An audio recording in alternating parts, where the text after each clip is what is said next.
Good evening, friends. Today I will be talking about the top 5 reasons why we should stick to a vegetarian diet and avoid meat, any animal product for that matter. So let's jump into those top 5 reasons, and these are individual reasons based on your health, both the health of the body and the health of the mind and the spirit, that you should be avoiding meat. So the number one reason is the epigenetic reasoning. Epigenetic reason implies the way the food alters your genetic makeup. So now it has been shown that these are not only micromolecules like vitamins and minerals or macromolecules like carbs, fats, and protein. Food also has the strong power to change your genes. Guess what happens when your gene changes? Your genes change, your structure, appearance changes, your personality changes, your future generation sperms and ova, those will change. So there's a lot of change happening. So you want to make good changes by eating right foods that are responsibly raised. If you are eating foods that were irresponsibly raised or tortured, killed, massacred, there is a lot of fear, anger, resentment imprinted in their genetic makeup. And those genes are being influencing our own native genes. So that's not an interaction you want to have. Also, these, if you believe spiritually, these are the impressions that are happening at the time of death of these animals. They are going in their reservoir of memories or chitta. And when we are eating them, we are in a way being influenced by the strong emotional forces in our own personality. So if you see yourself getting more anxious or not able to sleep at night, you should try to change your diet to more responsibly raised organic plant-based diet. The second reason is the hormonal reason. Animals are full of hormones, just like human beings. And just like we used to have pig-derived insulin to fight diabetes, we have all these different hormones that the animals are having. Call it norepinephrine, cortisol, that trigger the fear when the animal is going to die, or hormonal growth factors, things like estrogen, progestins, testosterone, that cause inordinate growth of the body, can lead to cancer, or in kids, precocious puberty, onset of puberty before the actual time it should have come. So the kids act more mature than she should. Also, these hormones that are released at the time of the death, the fear-causing hormones, epi, norepi, trying to get them out of this situation, but they can't run anywhere, are circulating into their bloodstream, and we are eating it, and we are taking this excess load of fear-provoking, anxiety-provoking hormones, and the hormones that are showing misery and helplessness. And you don't want to have that burden of hormone from another animal. Not only it will promote an imbalance in your hormonal structure, it will create long-term personality changes in your body. The third reason is the toxin load. These animals have been eating cheap foods, cheap grass that is being sprayed with tons of pesticides, herbicides, chemicals that we don't want to put in our body, exposed to BPA and plastic.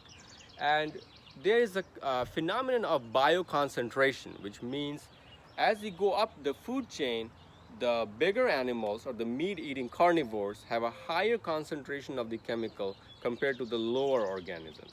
That's why plants will have the lowest concentration. When they are being eaten by cows, they will have a higher concentration, and when cows are eaten by humans who are not their natural predators anyways, they will have even higher concentration of these biochemicals that are causing impairment. And these toxins can manifest as autoimmune disease. You can have celiac disease.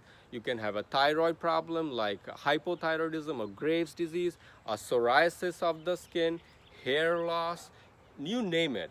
There's also implication for Alzheimer's disease, autism, and lots of different things that research is being currently conducted to see if they can affect, because the toxins are changing the hormonal balance and the delicate internal homeostatic balance that we have in our bodies.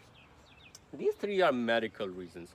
I also want to cite two spiritual reasons as to why we should not be consuming red meat or any processed meat for that matter.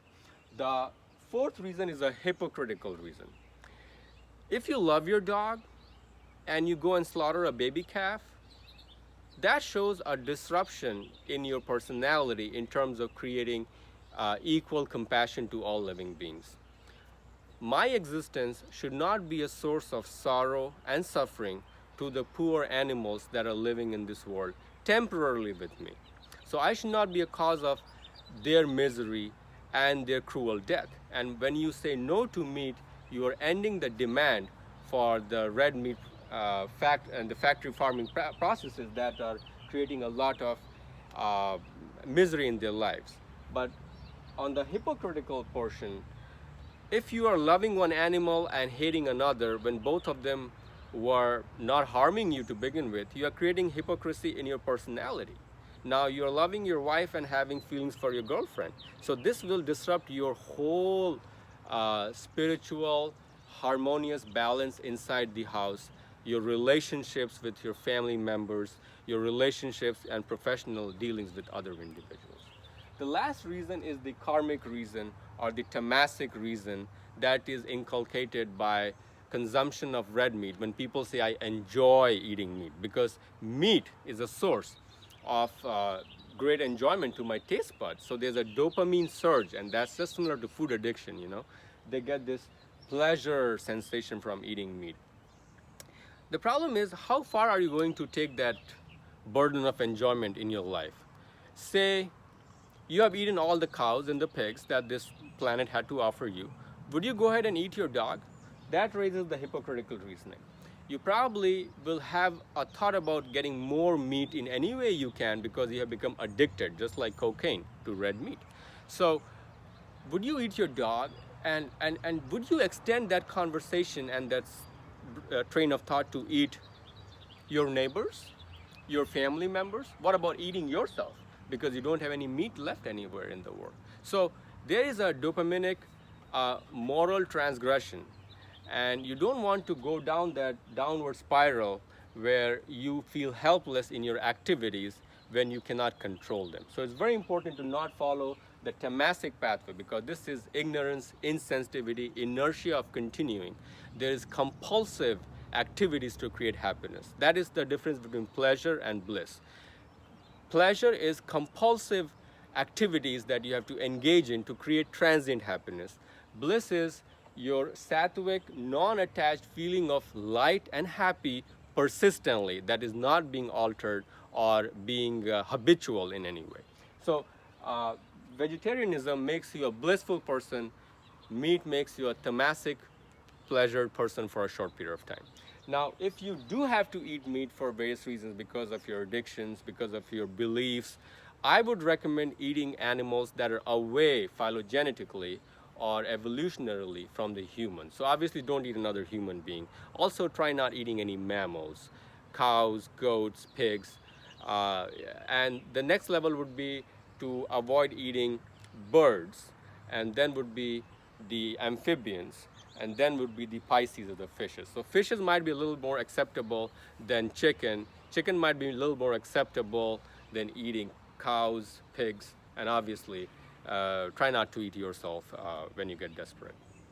So also before you eat the food, no matter what kind of food, be very generous and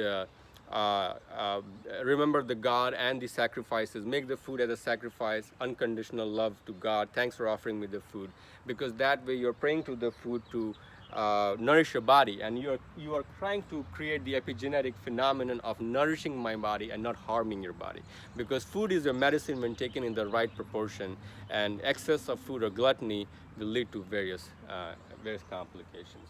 And obviously, if you're eating meat products, ask for forgiveness for the food, so that you are in a way respecting the food before you're eating it. Friends, this is all my own personal opinion and my spiritual thought processes. I hope I did not hurt anybody's feelings. If I did, I seek forgiveness. I hope you liked the lecture. Please feel free to leave your comments below. Have a nice evening.